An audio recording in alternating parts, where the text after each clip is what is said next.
de que la encuadro. Ahí empieza la grabación.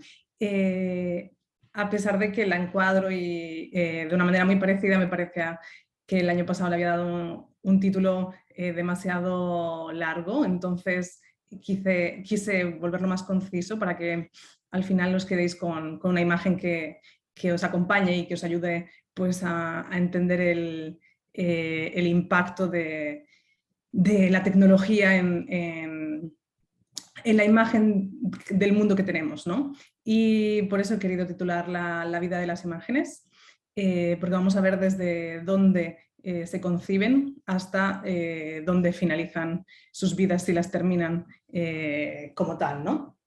Os voy a compartir mi pantalla para que podamos empezar con la clase de hoy. Uy, no sé por qué me sale esto aquí ahora. Ay. Ok. Ahí estáis viendo mi pantalla y aquí está la presentación.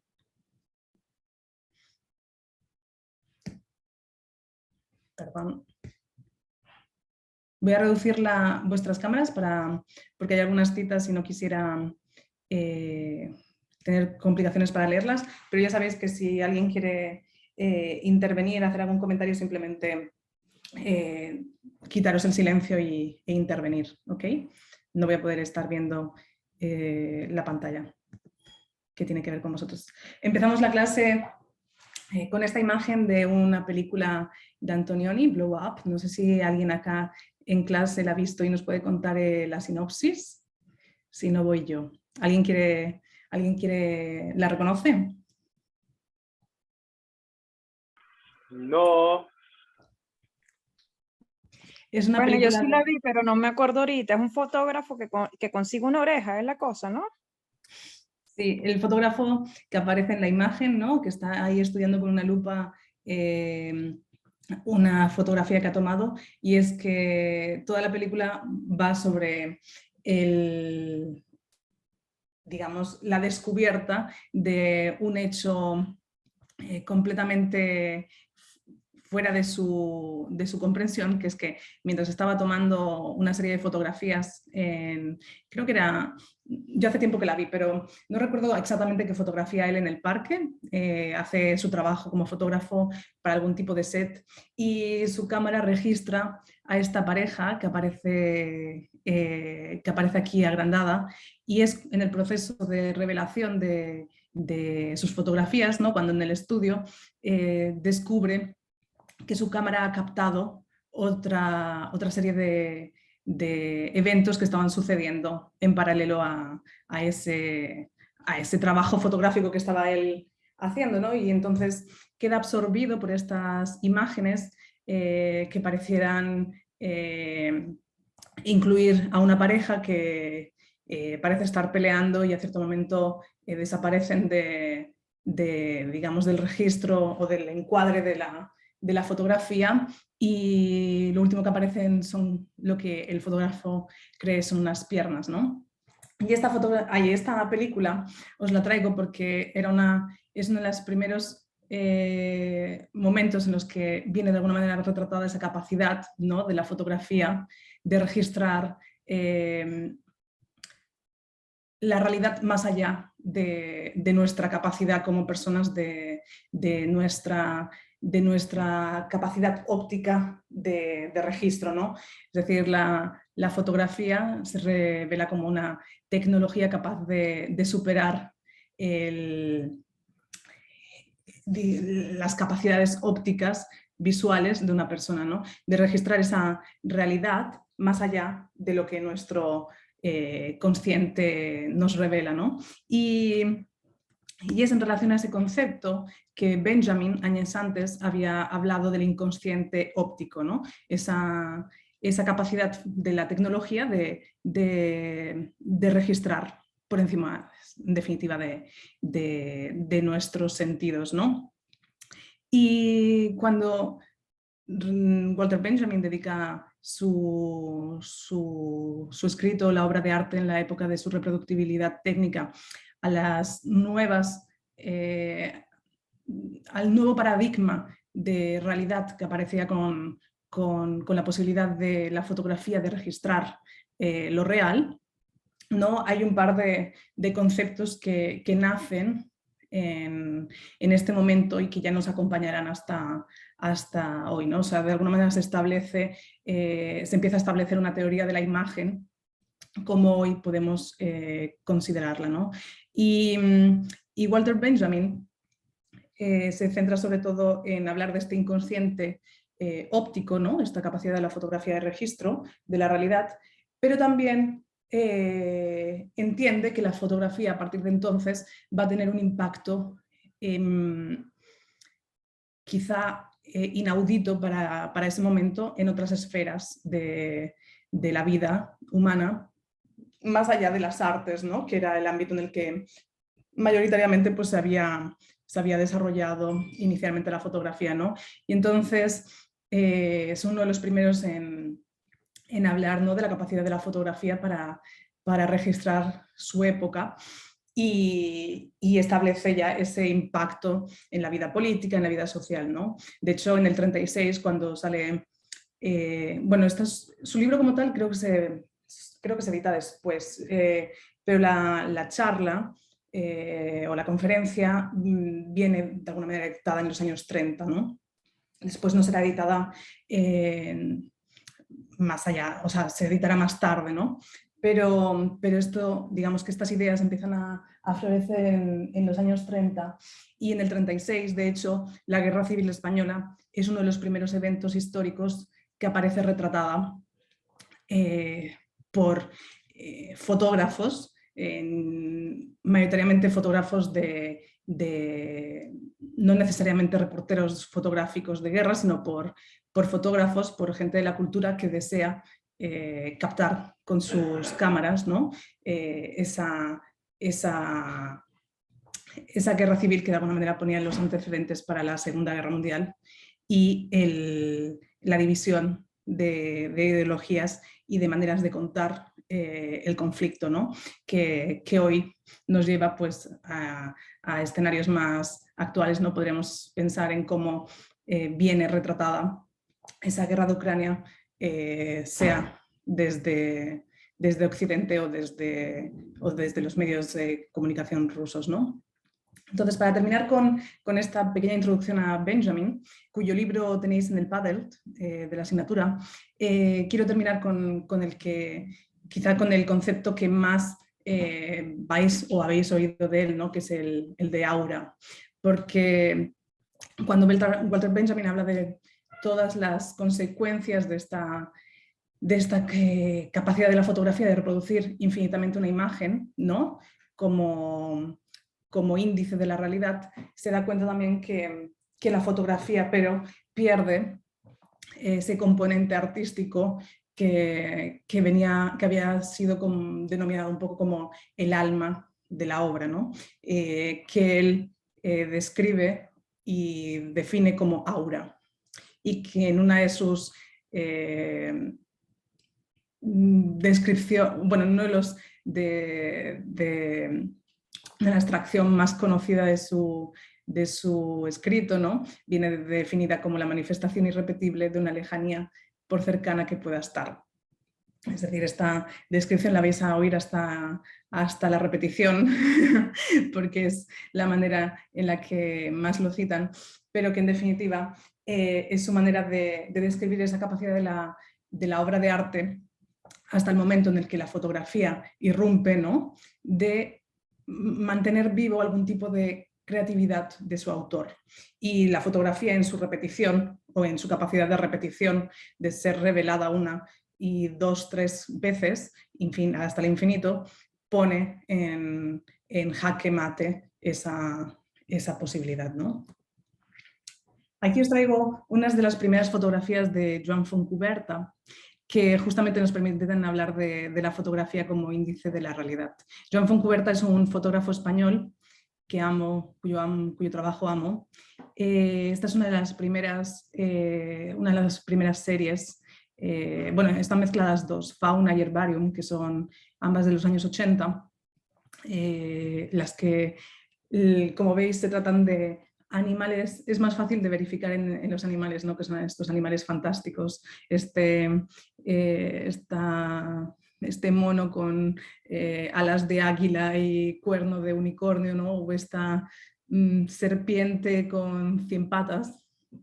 La de Herbarium quizá parecería más estética y casi que uno podría pasarla por alto y darse, o sea, no darse cuenta de que también ha sido trabajada, ¿no? En todas ellas al final está la misma cuestionamiento, ese cuestionamiento que ya para cuando Fontcuberta realiza este trabajo y aún a pesar de que la fotografía digital no había irrumpido, ya ese cuestionamiento de que la fotografía como índice de la realidad no es tan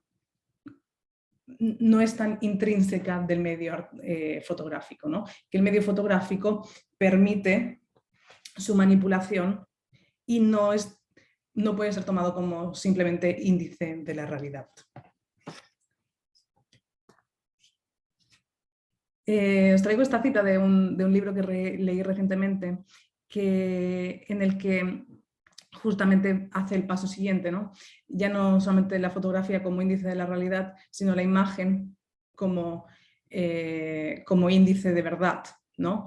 Es decir, una imagen que puede haber sido extraída de su contexto y que no puede ser, y que quizá no responde a unos reales intereses de verdad, sino que ha sido manipulada en su discurso o en su contexto, haciéndola creíble, ¿no?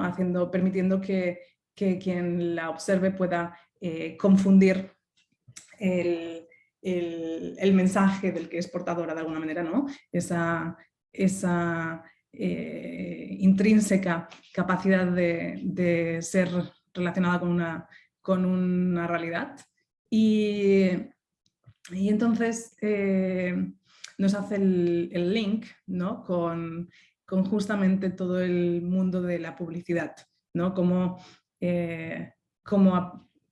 es decir, como la imagen, ¿no? Fotográfica viene inicialmente ya desde el momento en el que empieza a ser popular y utilizada para otros intereses económicos, publicitarios, políticos, ¿no? que hacíamos mención antes, viene de alguna manera manipulada, ¿no? Y hace esa mención a la serie Mad Men, ¿no? y sus publicistas. Este es John Fontcuberta. Aquí representa, bueno, autorrepresentándose como un astronauta ruso. Y vamos a introducirnos un poco más en su obra para que entendáis un poco todo este impacto, ¿no? que puede tener simplemente el cuestionamiento de esa base sobre la que se había construido la fotografía, ¿no? de índice de la realidad.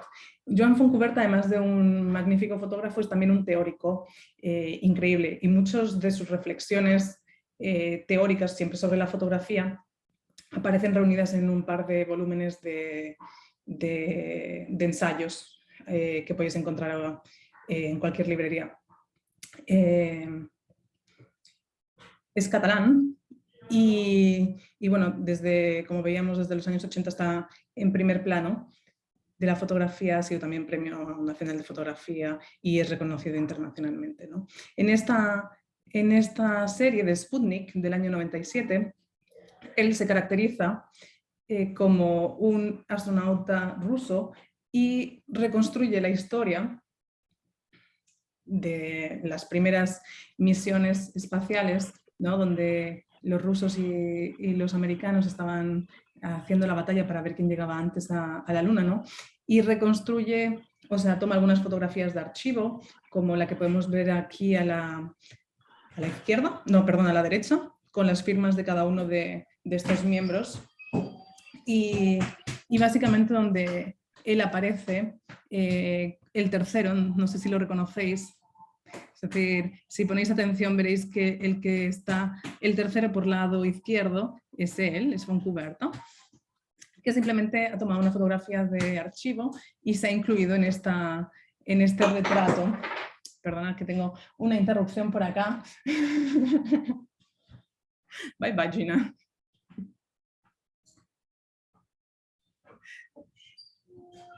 Perdón. Entonces, toma estas fotografías de archivo, él mismo se recrea en estos ambientes pues de preparativos, ¿no? Y la imagen que tenéis a la derecha, baja, es cómo pudo presentarse este proyecto a nivel expositivo, ¿no? Porque a veces cuando hablamos de estos proyectos que son conceptual, o sea, que tienen mucha carga conceptual, a veces se os hace complicado visualizar eso cómo se postproduce, ¿no? En una exposición, cómo toma forma y se presenta, ¿no? al espectador, por eso os incluyo esa imagen. En esta serie de Sputnik, él no solamente, como vemos, se disfrazaba, sino que también y creaba esta personalidad se hacía llamar Vladimir Komarov, Iván Istochnikov, o como bien se pronuncie, que venía,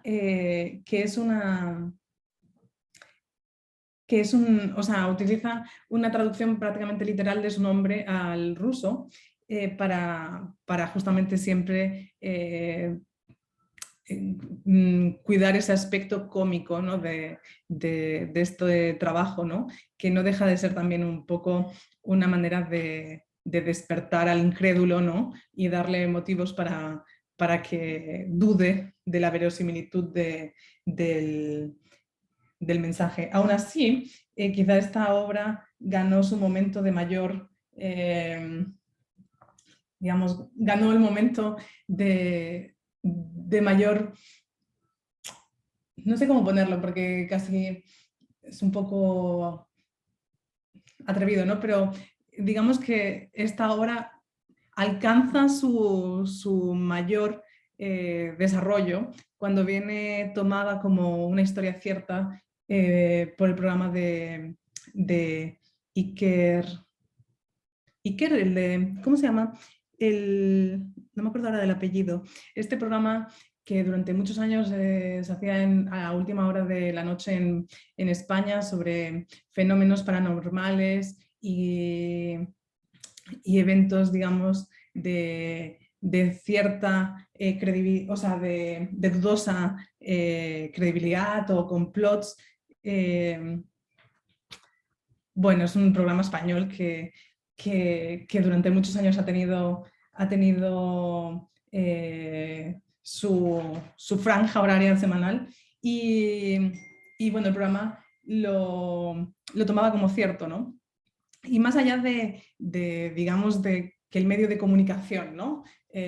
O la televisión asume como cierto esta construcción de Fontcuberta, es también interesante el impacto que tuvo cuando presentaba en una de sus presentaciones, ¿no? en un espacio museal, una persona de la embajada rusa también expresó su molestia por esta, digamos, esta interpretación o insulto, como lo consideró él, al pasado glorioso de Rusia, ¿no? Y no sé si finalmente lo presentó como una queja formal ante el gobierno de España, pero sí que expresó su molestia con el artista, ¿no? Y quizá en estas dos historias paralelas, ¿no? al proyecto, a estas dos historias, ¿no? De cómo un proyecto que nace en el ámbito artístico atraviesa, ¿no? a otros confines de actualidad o de relaciones internacionales, ¿no? Nos está también demostrando el impacto que las imágenes generan en la creación de realidades, ¿no? Que es lo que vamos a ir destapando en la clase de hoy. Otra cita de este libro de Michiko, donde justamente ella hace toda el libro como tal parte, digamos, de la de la asunción de que con la victoria de Trump en los Estados Unidos ha producido algún tipo de alteración en los discursos y en la comprensión de las personas de lo que es la verdad, ¿no? O sea, o cómo la verdad ha caído en completo desinterés y ya priman otros conceptos más importantes para la audiencia, que puede ser quizá la verosimilitud, ¿no? Y en esta cita, básicamente Michiko lo que nos pone en perspectiva es que para que se haya podido llegar al momento actual, ¿no? Donde constantemente hablamos de fake news, de discursos de odio, de nichos de identidad, quizá deberíamos remandar como toda toda esta realidad a un momento inicial, ¿no? Donde con el pensamiento posmoderno se había de alguna manera deslegitimado el concepto de verdad, ¿no? Porque se había vuelto algo relativo, ¿no? Justamente es la defensa de los pensadores posmodernos sobre la relatividad del discurso y su necesaria interpretación en base a otros conceptos, como pueda ser el concepto de género, el concepto de clase, conceptos de identidad racial, etcétera, etcétera, pone las bases sobre las aguas en las que hoy nos movemos, ¿no? Esta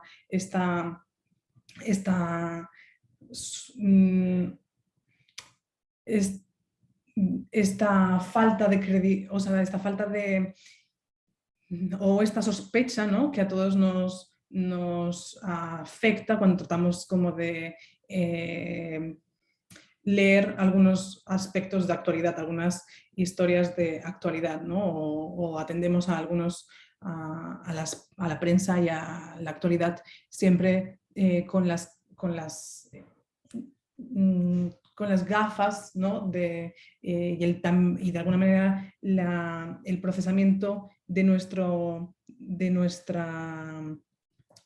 mente, de tratar siempre de destriar cuál es la realidad que encontramos detrás de esa imagen o de esa noticia, ¿no? Y siempre continuamos siempre con Joan Fontcuberta, que en otro proyecto siguiente, espero que no. Bueno, este vídeo, quisiera... Sí, esta es una serie siguiente de Construyendo a Osama, donde Joan Fontcuberta en este caso se disfraza, ¿no? De este otro personaje que en este caso se hace llamar Fasquitu ul Junat, ¿no? Que también es, aunque no es una traducción literal de su nombre, recuerda al nombre como tal de Joan Fontcuberta, ¿no? Se realiza como esta presentación de sí mismo como un actor. Y es que en esta nueva escenario, ¿no? de verdades relativas, ¿no? que estábamos hablando, empieza también a crearse toda esta sospecha que en este caso pues Joan Fontcuberta incluye en su proyecto, ¿no? Esta sospecha sobre el discurso, bueno, sobre cómo los países comunican eventos de actualidad, o como en esa, o sea, como en una dudando como de la autoridad, cómo pudieran haberse sucedido los eventos asociados al 11 de septiembre, ¿no? Si en lugar de estar ante pues algo real, ¿no? Hubiese sido todo una construcción de las agencias de inteligencia que fue algo que a muchos les pasó por la cabeza, porque se producía una gran distancia entre justamente la tecnología que se empleó para la destrucción de las Torres Gemelas, ¿no? Que parecía sacado de la mente del más genial de los ingenieros, y después esta imagen, ¿no? De Osama Bin Laden en estas cuevas de Afganistán, donde no podían, ni siquiera por la falta de alcance de señal y probablemente por la calidad de sus cámaras, hacer un vídeo digno, ¿no? Entonces, como que basándose en esta comparación o en esta falta, digamos, como de congruencia, ¿no? Para nuestra mente occidental, de cómo era posible que algo que requería de la más alta tecnología, por un lado, conviviera con estas muestras de falta de tecnología, ¿no? Y un pequeño inciso: cuando busqué el año pasado este vídeo, justamente para traerlo a la memoria de los estudiantes, en primer lugar no lo encontraba. Estos vídeos que todos, creo, no me parece que aquí haya... creo que todos teníamos ya una edad que nos permite como recordar las imágenes que pasaban en la televisión en aquellos días, ¿no?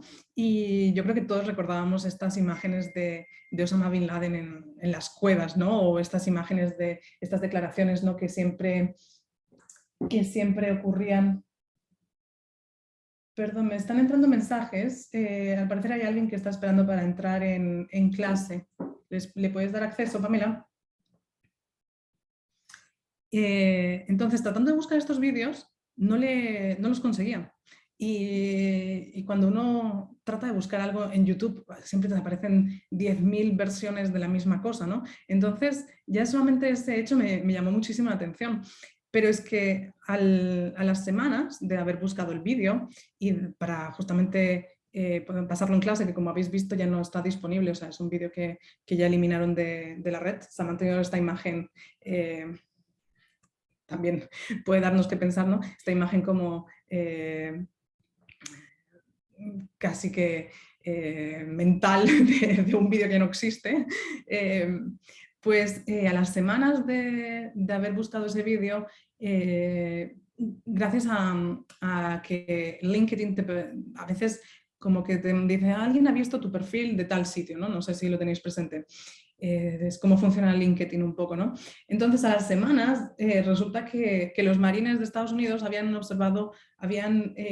consultado mi perfil de LinkedIn. Entonces, básicamente, se produjo como uno de los momentos más desconcertantes de mi vida, ¿no? Es decir, los marines de Estados Unidos habían consultado mi perfil de LinkedIn, probablemente pues queriendo revisar quién estaba consumiendo este tipo de vídeos, ¿no? Y justamente esa persecución o esa capacidad ese sentirse, que muchas veces los más críticos con la tecnología siempre, ¿no?, están ahí diciendo que estamos permanentemente vigilados, ¿no? Comprender que sí, que efectivamente, ¿no? Gracias a Dios también, pero bueno, fue muy, muy impactante, ¿no? Para mí. En cualquier caso, sí, estamos permanentemente vigilados. ¿Por qué no puedo pasar? Entonces, en esta serie, Joan Fontcuberta, de Deconstruyendo a Osama, era justamente lo que trataba de comunicar al espectador, ¿no? Esas creaciones, esas confabulaciones, digamos, esa posibilidad, ¿no? Él planteaba esa posibilidad de que Osama Bin Laden y todas las personas que habían aparecido en esos vídeos se tratasen de actores, ¿no? Y es por eso que crea la personalidad de este actor turco bajo el nombre de Faski Taul Junat, ¿no? Y parece que la persona que está fuera de clase sigue con problemas para para entrar. Espero que Pamela pueda ayudarle. Y bueno, entonces acompañaba pues, a este personaje fiel, fiel de Osama, ¿no? Y como había ocurrido en la otra serie de Sputnik, en esta pues se retrataba junto a él, ¿no? Y creaba la vida y la cotidianidad de este personaje que había llegado pues, o sea, que él, ¿no? De alguna manera introduce en las portadas de los medios de prensa del momento, ¿no? Aquí hay otro hecho real en relación siempre a la historia de Osama Bin Laden y cómo el impacto que generó, ¿no? En la circulación de su imagen y todo la persecución que de alguna manera empezó de dar caza al terrorista, ¿no? Se produjo también esta noticia real, ¿no? En donde Llamazares, que es un político español, vuelve a tener vuelvo a tener la interrupción de la peque. Donde Llamazares, que es un político español, cuyo retrato pues, circulaba, al ser una persona pública, circulaba por internet, fue tomado por el FBI, ¿no? Que admitió haberlo hecho para construir una imagen robot de Osama Bin Laden, ¿no? Entonces, este hecho real, ¿no? También como que nos permite preguntarnos, ¿no? ¿Dónde empieza y termina la propiedad o nuestra imagen, ¿no? O sea, el control que tenemos de nuestra imagen o persona cuando una imagen, ¿no? de nosotros entra en circulación, ¿no? Esperemos que a nadie más le ocurra algo por el estilo.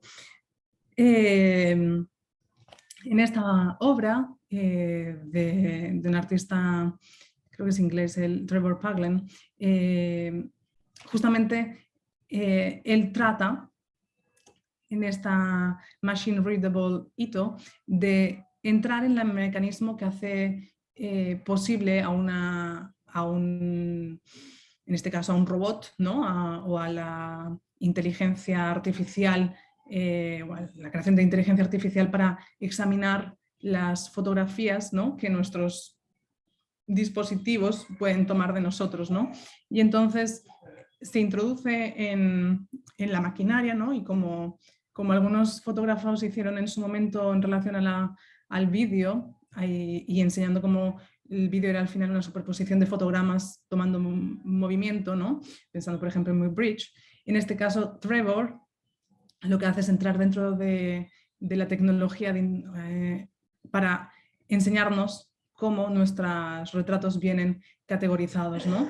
Y lo hace utilizando a Ito, que es una artista y teórica también, poniéndola como ejemplo, ¿no? de todas las posibles retratos que puede tomar su cámara frontal del teléfono y cómo los categoriza, porque lo interesante de la inteligencia artificial es que ya no solamente filtra imágenes, las categoriza en función a etiquetas, pues en este caso, digamos que no necesitan discusión, sino que va un paso más allá y permite a este tipo de software hacer también decisiones, o sea, empezar a tomar decisiones también basadas más en la subjetividad, ¿no? Que es algo que está reservado como tal a los humanos, ¿no? Y por ejemplo, en esta imagen, ¿no? que es una de las múltiples que después vemos así pequeñitas en pantalla, la artista viene no solamente identificada, ¿no? como tal persona, bla, bla, bla, bla, sino que también viene identificada como cara de disgusto, ¿no? por ejemplo. Entonces, nos plantea de alguna manera el dilema, ¿no? que hoy en día afrontamos, de que nuestras máquinas nos conocen casi mejor de lo que nosotros ni siquiera nos imaginamos, ¿no? Y no conocen solamente nuestras caras de disgusto, sino también nuestro estado de ánimo al consumir determinados contenidos en determinados momentos, ¿no? Ese retrato que se genera en nosotros, que pervive en bases de datos de dudosa gestión y que reconstruye nuestra persona y nos genera una persona que puede ser de alguna manera a la que se le pueden ofrecer, mejor dicho, ¿no? Productos y mensajes a medida, ¿no? Que es lo que venimos pues viendo con todo el tema también de todos estos bias, ¿no? que empiezan como a definir nuestra visión del mundo y de la realidad que consumimos, ¿no? Ante esta situación, ¿no? Bueno, que tanto para Ito como para Paglen es una situación digamos, de guerra de la tecnología, ¿no?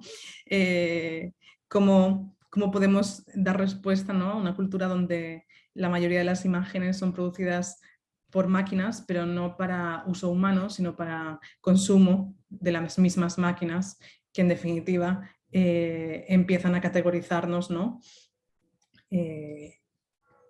Y de alguna manera pueden tener el poder de manipularnos, ¿no? En cierta medida. Así es como Ito, en este vídeo, muy breve, responde a esta situación.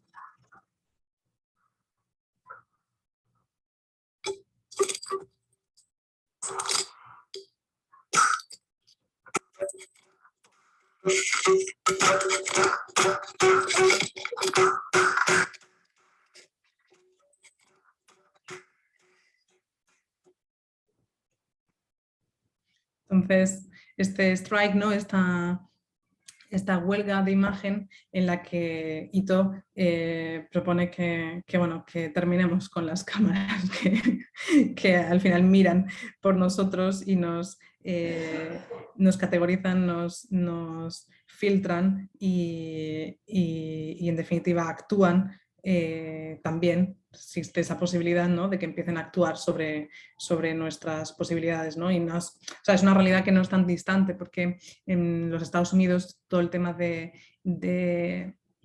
los seguros de salud, ¿no? Se ha empezado a ver como efectos de toda esa construcción de patrones de personas que en definitiva puede ser que para las aseguradoras sea una manera de proteger sus intereses, pero que pueden producir situaciones en las que personas no tienen cobertura porque la máquina se la ha denegado, ¿no? No sé si queréis, son las 3:24. Si alguien necesita hacer una pequeña pausa, voy a dar 5 minutos y retomo rápidamente. Mientras tanto, si alguien quiere hacer algún comentario, bienvenido sea. ¿Va a salir un momento? Voy a volver esto.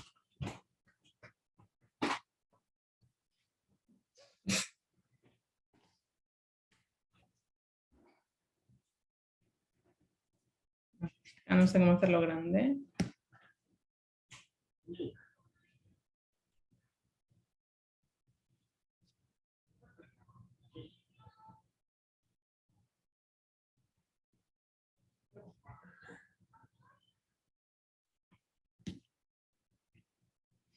Pero bueno, si nadie quiere hacer ningún comentario, volvemos en 3 minutos o 5, ¿ok? Simplemente una breve pausa para tomar un vaso de agua o ir un momento al baño. Y terminamos a continuación.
Ok, chicos, retomo.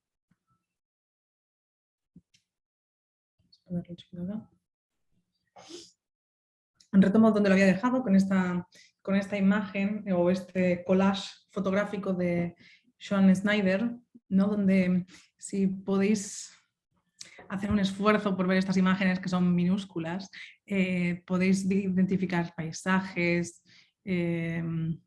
aviones, lo que parece como las cúpulas de alguna mezquita, tornados, imágenes de persona, de carretera, de letreros de direcciones, ¿no?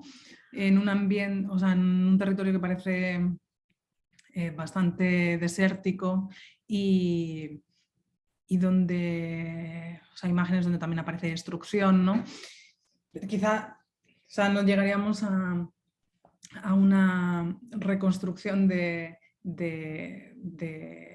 todos los hechos que tratan o sea, que tratan de recordar, pero sí que nos permitiría quizá, sobre todo para alguien familiarizado con el entorno, pues identificar que son fotografías tomadas en Irak, ¿no?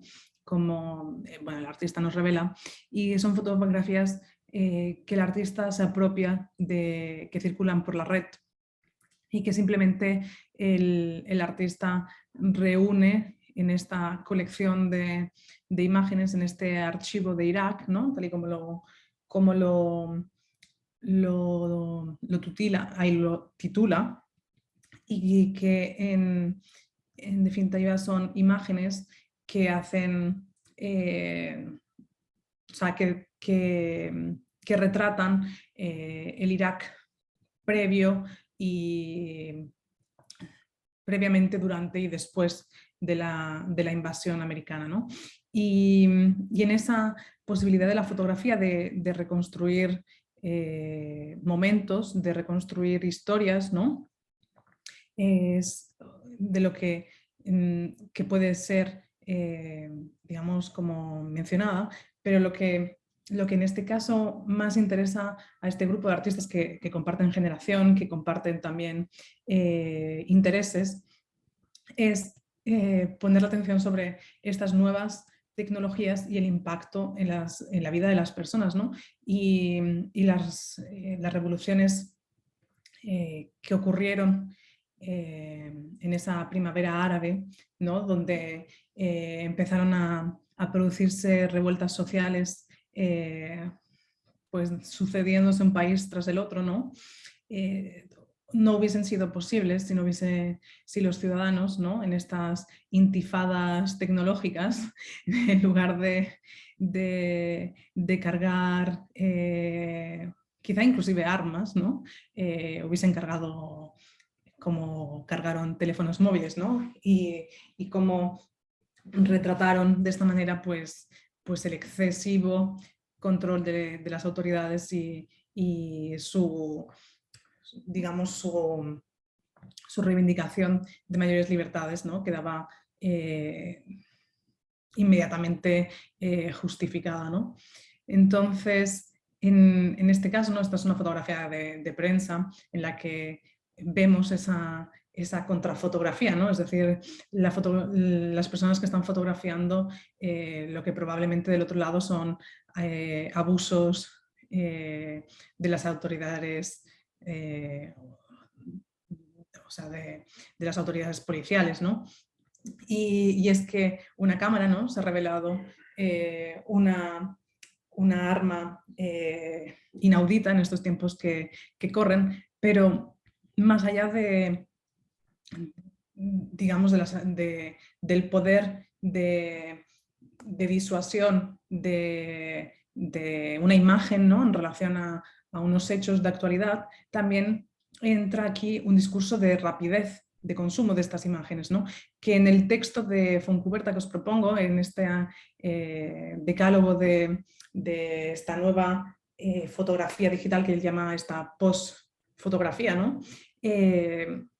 Viene retratado también con el ejemplo de los fotógrafos de Hong Kong, que en un diario de la ciudad de Hong Kong, que en un momento determinado decide despedir a todos sus fotógrafos de plantilla y contratar en sustitución como fotógrafos a repartidores de comida, porque los repartidores de comida se mueven por la ciudad, por su tráfico, por sus aglomeraciones de personas con facilidad, ¿no? Ese es su trabajo diario para llevar cosas de un lugar a otro, mientras que los fotógrafos de plantilla del diario no tienen esa habilidad, ¿no? De moverse en ese caos de ciudad y por lo tanto es más, viene de alguna manera, se le da más importancia por la dirección de ese periódico a tener fotografías de actualidad en el momento, en el primer momento, ¿no? A pesar de que su calidad técnica pueda ser menor que la posibilidad de una fotografía perfectamente tomada, o quizá nunca tomada, porque el fotógrafo no llegó a tiempo al lugar de los eventos que merecían fotografiar, ¿no? Entonces se juntan aquí dos discursos, el de estas imágenes que vienen tomadas con la voluntad de generar acciones, ¿no? Y también este discurso de que la fotografía no puede perder, o sea, que la fotografía ya no es valorada por su calidad, sino por el momento justo de haber sido tomada, ¿no? Y en relación a este concepto de nueva imagen, ¿no? de nuestros tiempos, Joan Fontcuberta en su libro, en uno de los escritos para su libro de La furia de las imágenes, ¿no? Dice: las imágenes han cambiado de naturaleza. La situación se ha visto agudizada por la implantación de la tecnología digital, Internet, la telefonía móvil y las redes sociales. Las imágenes circulan por la red a una velocidad de vértigo. Han dejado de tener el papel pasivo de la ilustración y se han vuelto activas, furiosas, peligrosas, ¿no? Es decir, él justamente pone sobre la mesa esa capacidad de la fotografía de volverse peligrosa, ¿no? De generar reacciones de rabia, de generar pues peligro, ¿no? Y como ejemplo, pues también los lamentables acontecimientos en relación al diario Charlie Hebdo, ¿no? y el ataque terrorista que sufrió por esta portada que denigraba, religiosamente el islamismo. En este caso, Joan Fontcuberta no se queda solamente en esta capacidad de la fotografía de generar situaciones peligrosas, ¿no? Sino que establece toda una serie de efectos que la tecnología y sobre todo la fotografía digital ha generado en la imagen, ¿no? Esta imagen fotográfica que desde los años 90 más o menos viene también citada normalmente como postfotografía, ¿no? Esta fotografía que ya no es índice de algo real, sino que lo que es un cúmulo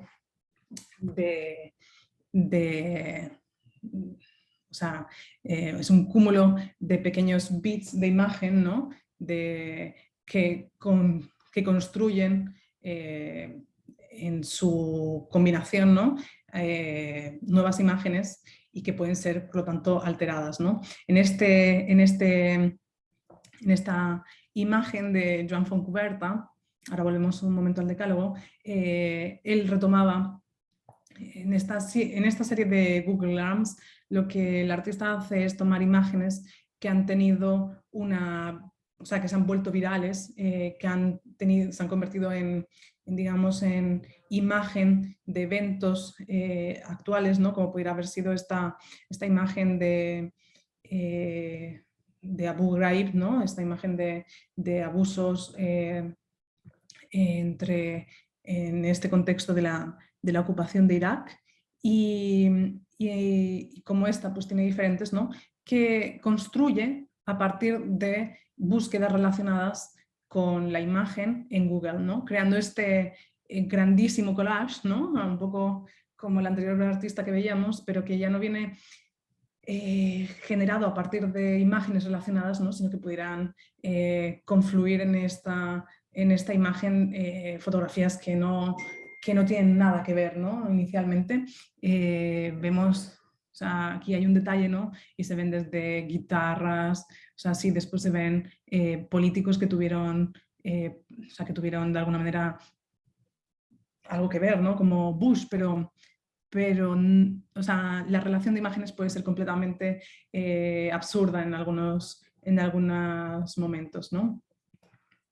Volvemos un momento al decálogo postfotográfico, ¿no? Para que lo leamos rápidamente.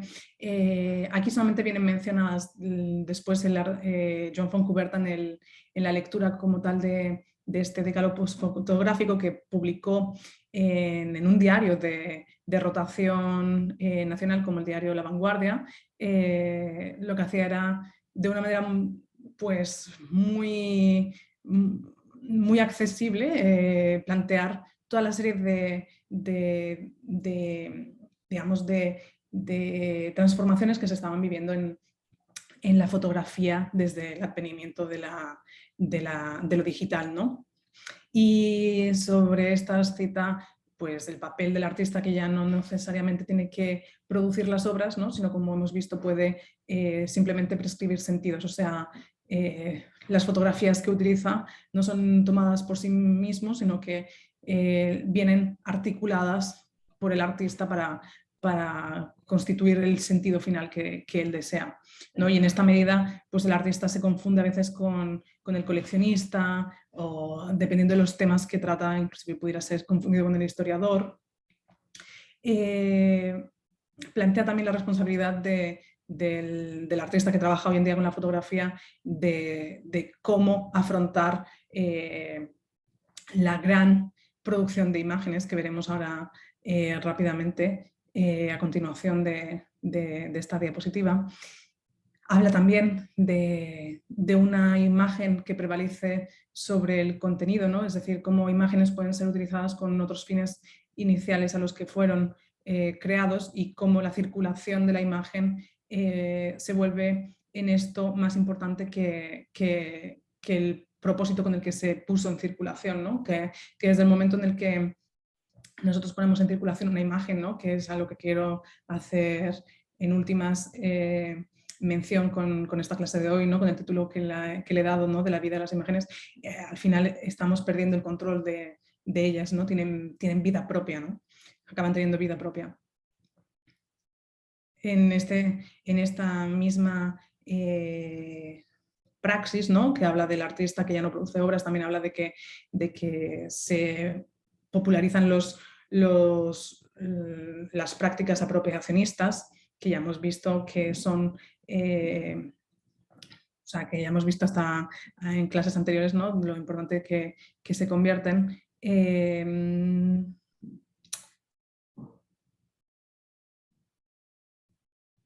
También como la creación colaborativa, ¿no? Es algo absolutamente normalizado, pues porque en esa no necesaria distinción entre el que toma la fotografía y el que le da el sentido al ponerla en determinadas collages, ¿no? Como en el caso ahora que veíamos, se producen diferentes tipos de colaboración con otras personas que ni siquiera forman parte del ámbito artístico, sino que pudieran haber sido ciudadanos que simplemente acudieron a una manifestación, como hemos visto, con sus cámaras, con sus teléfonos móviles con cámaras fotográficas, ¿no? También hace una alerta sobre que se vuelve todo mucho más lúdico y el entretenimiento es más importante que el fin. Y bueno, sobre esta última, hace como quizá una última prospección, ¿no? Y habla de la política del arte, de que uno no debe rendirse ni al glamour del mercado, ni a la actualidad más última, si lo que desea es que su acción artística continúe siendo una agitación de conciencia, o sea, le permita de alguna manera. Bueno, voy a presentar a Gina, porque Parece que hoy quiere hacer la clase con su mamá. En este caso, bueno, que el fotógrafo no debe rendirse al glamour de su profesión si el último fin que persigue es el de agitar conciencias, ¿no? Esta es una instalación genial de este artista Eric Kessels, titulada Fotografía en Abundancia, que es una instalación que ha reproducido en diferentes espacios y que en este caso reúne las fotografías subidas a la red de Flickr en 24 horas. Imaginaos que Flickr en su momento era la red social de preferencia entre los fotógrafos, ¿no? Es decir, en 24 horas de Flickr en 2011 estamos hablando, ya os voy a decir, de cerca de 1,5 millones de fotografías. Hoy en día, no sé, 24 horas de fotografías en Instagram podríamos estar hablando de muchísimos más millones, ¿no? Pero sobre todo lo que nos deja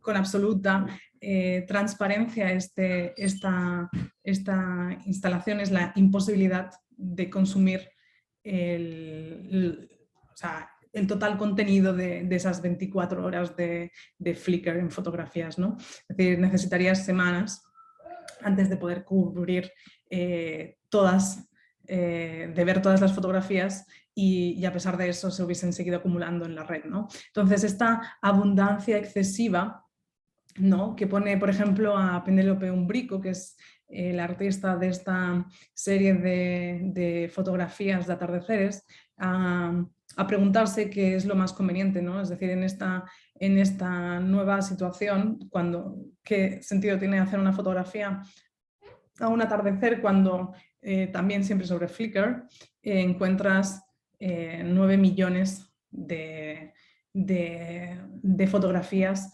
categorizadas con la etiqueta de atardeceres, ¿no? Es decir, ¿qué añade de interesante, de importante, de destacable una fotografía más de un atardecer?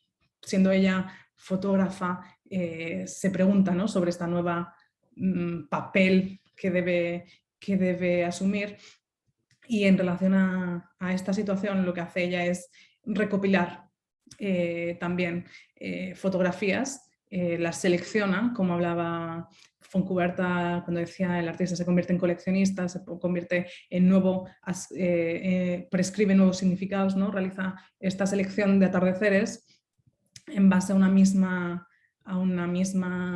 elemento, ¿no?, que de alguna manera los unifica, ¿no? Entonces en la pared vemos un collage de exclusivamente soles al atardecer, mientras que en este detalle más cercano, ¿no?, que es otra instalación, son siempre como grandes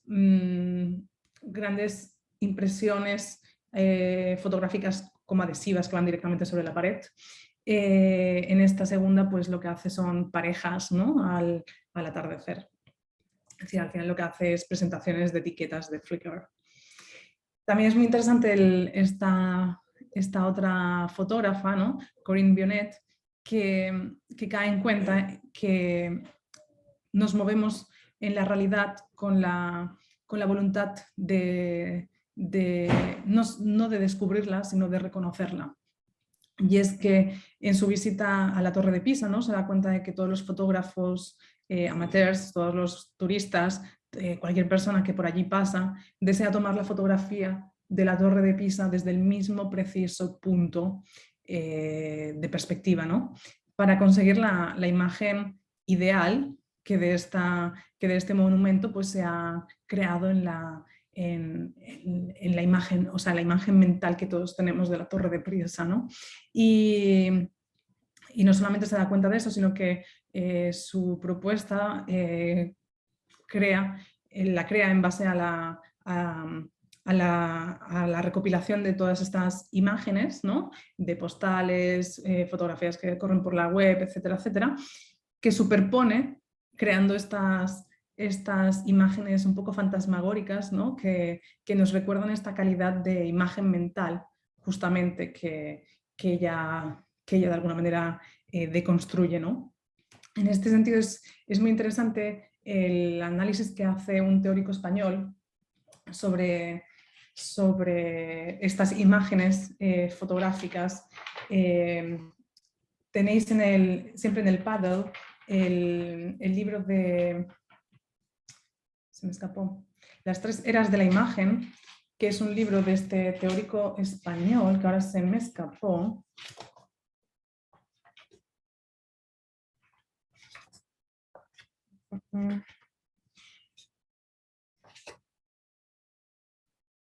De José Luis Brea, no me salía ahora, que justamente habla de las diferentes calidades de la imagen en función de su calidad técnica, o sea, de la técnica con la que han sido tomadas, ¿no?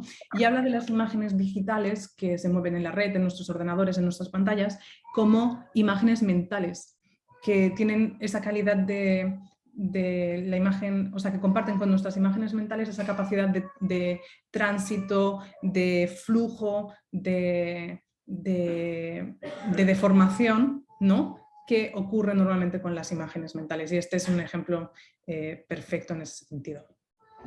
Pero también esta abundancia de imágenes no solamente afecta digamos, a las artes visuales, sino que es una realidad con la que nos enfrentamos cada vez que abrimos nuestra galería de fotografías en nuestro móvil, ¿no? Que van acumulándose con los años, creando esas infinitas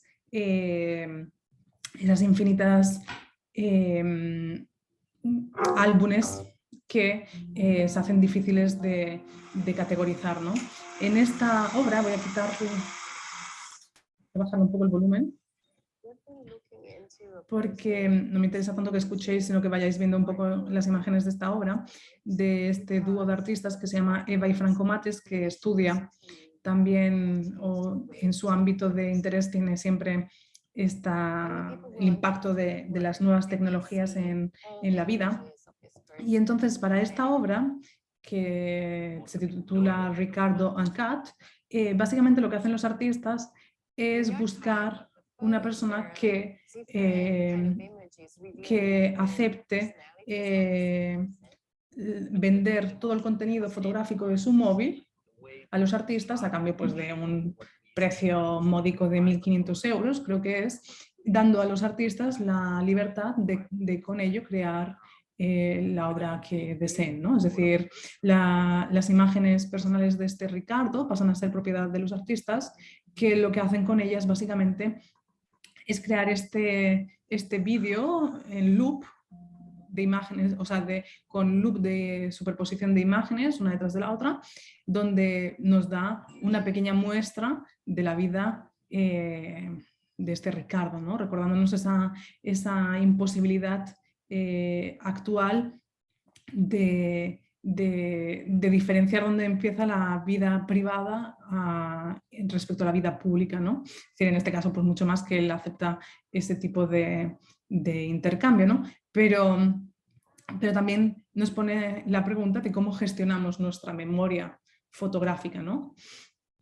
Esta obra de Monica Haller, en cambio, lo que hace es recuperar siempre también el archivo de fotografías de un veterano de guerra, el Riley, que el artista como tal, amiga de infancia de este veterano, no sé si era de la guerra de Irak también, básicamente le propone crear una obra con ese material que Riley había creado, pues, o sea, como una manera de tomar conciencia de la realidad, ¿no? Es decir, aquí vemos algunas de las fotografías. Él toma diariamente, como médico de este convoy de militares, toma imágenes de su día a día, ¿no? Imágenes que son a veces tétricas, otras que son operaciones, otras que son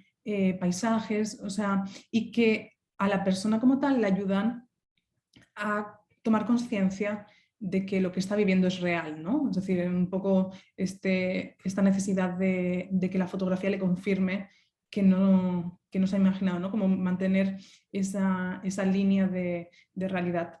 Y lo que hace simplemente la artista es reunir todo este grupo de fotografías, revisarlas con él y de alguna manera se convierte en, o sea, recupera para digamos, la figura del artista en el mundo del arte contemporáneo, esta idea del artista que permite la catarsis, ¿no? La procesión de toda esta experiencia, cuando simplemente lo que hace es editar estas fotografías, darles un orden, darles una línea argumental, ¿no? Al ponerlas una detrás de la otra.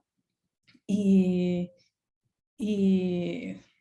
esto nos permite entrar brevemente en esta definición que para la fotografía ha sido tan importante de qué es lo que a nosotros de alguna manera nos cautiva cuando miramos una fotografía, ¿no? Que por Roland Barthes en La cámara lúcida fue descrita como este punctum, que es este elemento, dice, que se sale de la escena, que se dispara como una flecha y me atraviesa, ¿no? Ese elemento que yo añado a la fotografía y que sin embargo ya estaba en ella, ¿no? Esta capacidad de algunas fotografías de generarnos esta repercusión emocional, ¿no? Que de alguna manera tienen adscrito cierto patos que nosotros como espectadores reconocemos y de alguna manera también esperamos como tal, ¿no? Que es un concepto que en Lacan viene mencionado como touché cuando habla en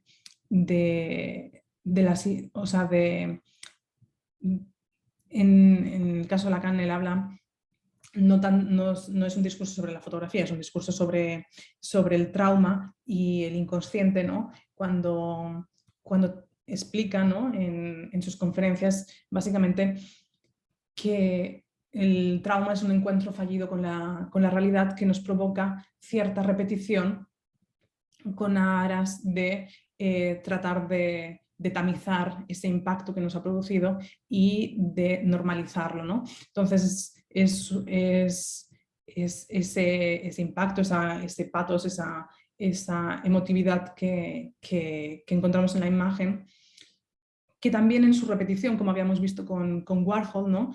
Produce un efecto inverso también, ¿no? Que es que en su excesiva repetición acaba, algunas personas lo acusaban de que perdían el significado, ¿no? Pero más bien lo que produce es simplemente una desvinculación del espectador, ¿no? Es decir, ese impacto de alguna manera que produce ver una imagen desagradable o que nos produce algún tipo de malestar, está muy relacionado con ese rechazo del elemento traumático, ¿no? que naturalmente, ¿no?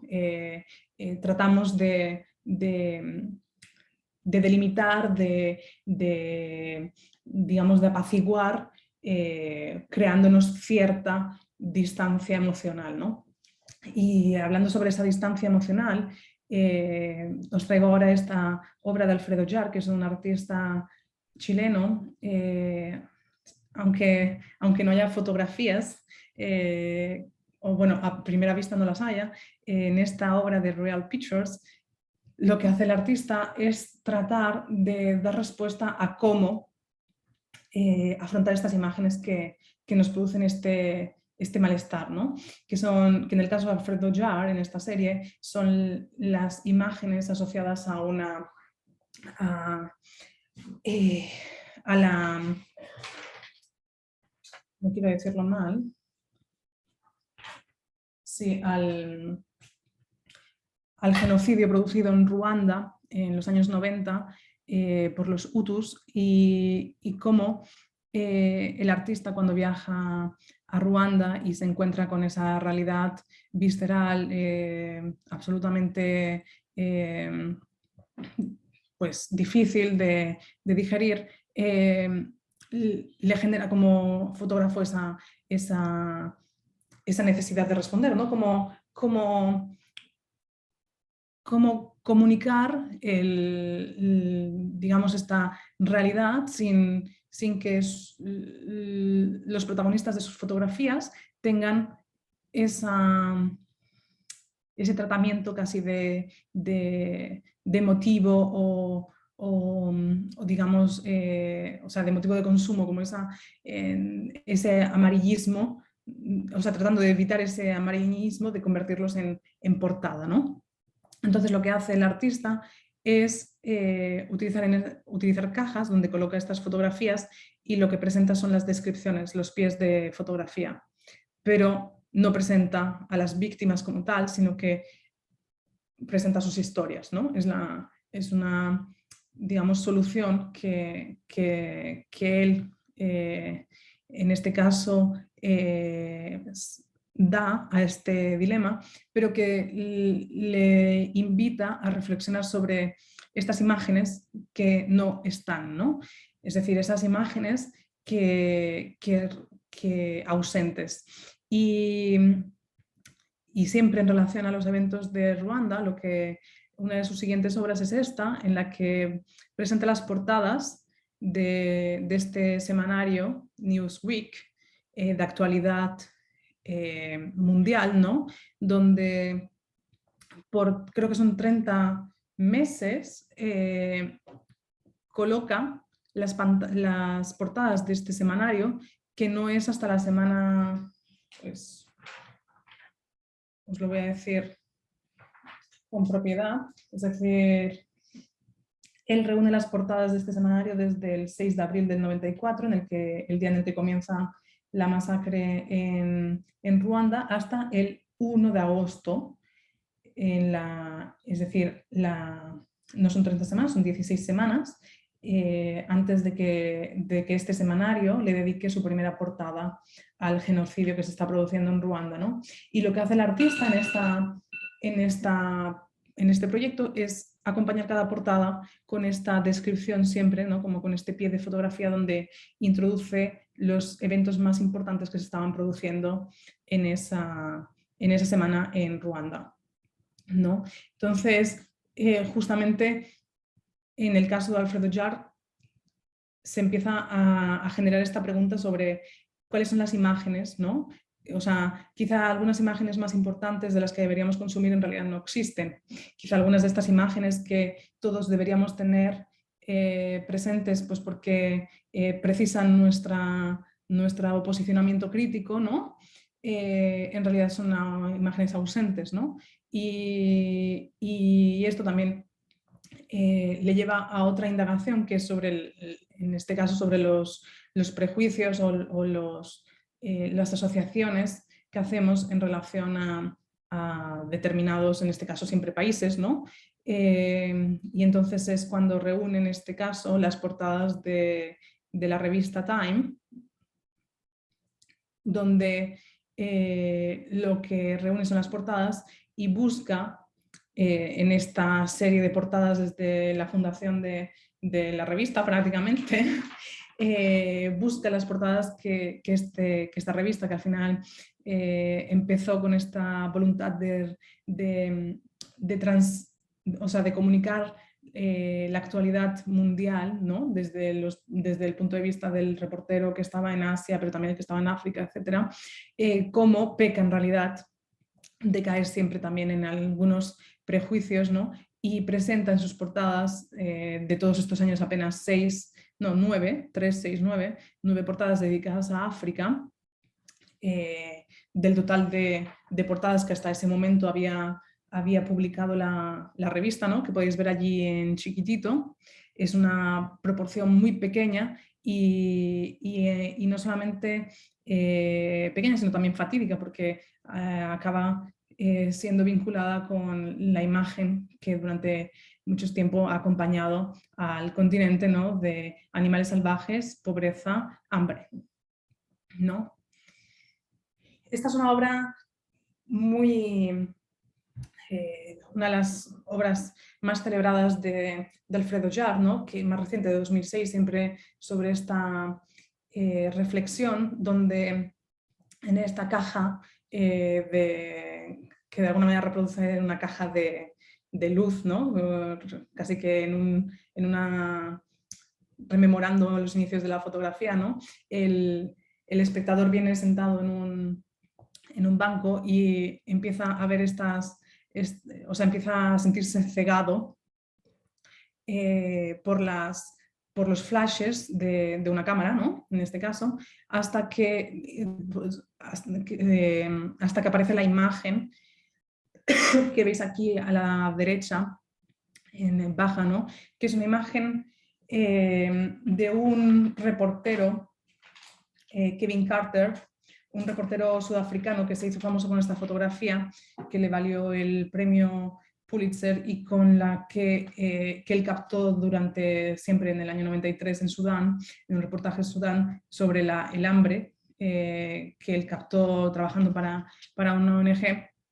Empezó a circular esta fotografía donde aparece una niña famélica en muy mala situación, ¿no? Arrastrándose por el suelo, y un buitre que parece estar esperando la caída final, ¿no? O sea, esta imagen desgarradora que se volvió contra de él y le provocó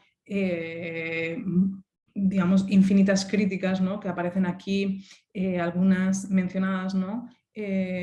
Toma muchos riesgos, ¿por qué no ayuda a la pequeña niña? Preguntan, ¿no? O sea, toda una serie de comentarios de personas que desde la comodidad de sus sillones, ¿no? Comentaban cómo se había permitido hacer una fotografía de este género, ¿no? El reportero como tal, seguramente porque arrastraba también trauma de esta experiencia y, bueno, en definitiva, se suicida a los pocos meses y dejándonos aún más esta tragedia en torno a esta imagen, ¿no?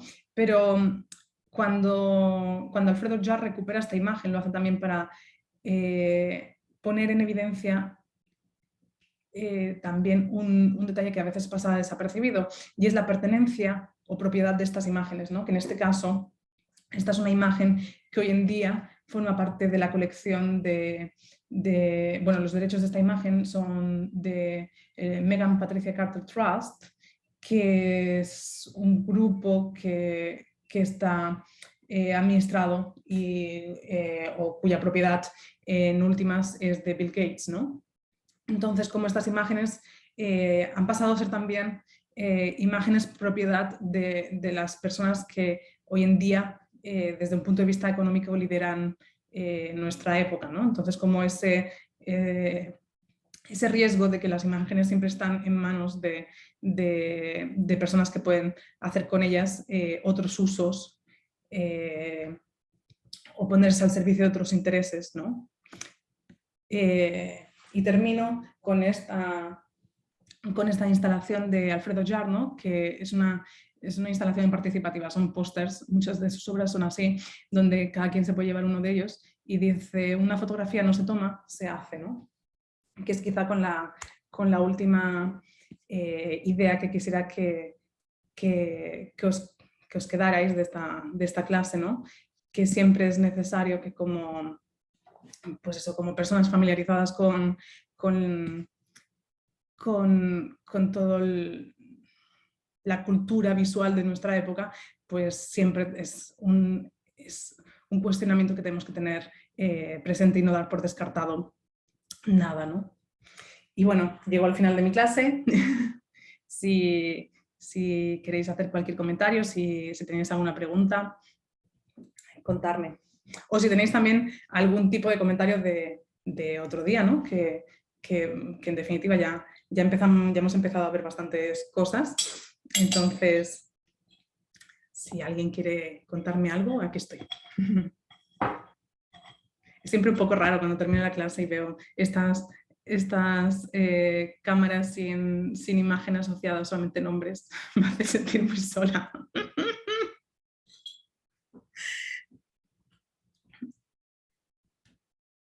Menos mal. Gracias, María Teresa.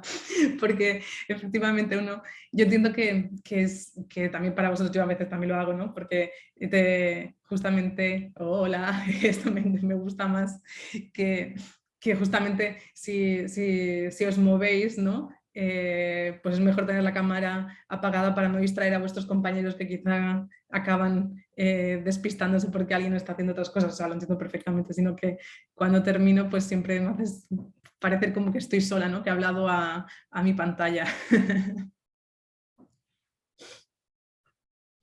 No sé, ¿tenéis alguna pregunta? ¿Queréis hacerme cualquier comentario?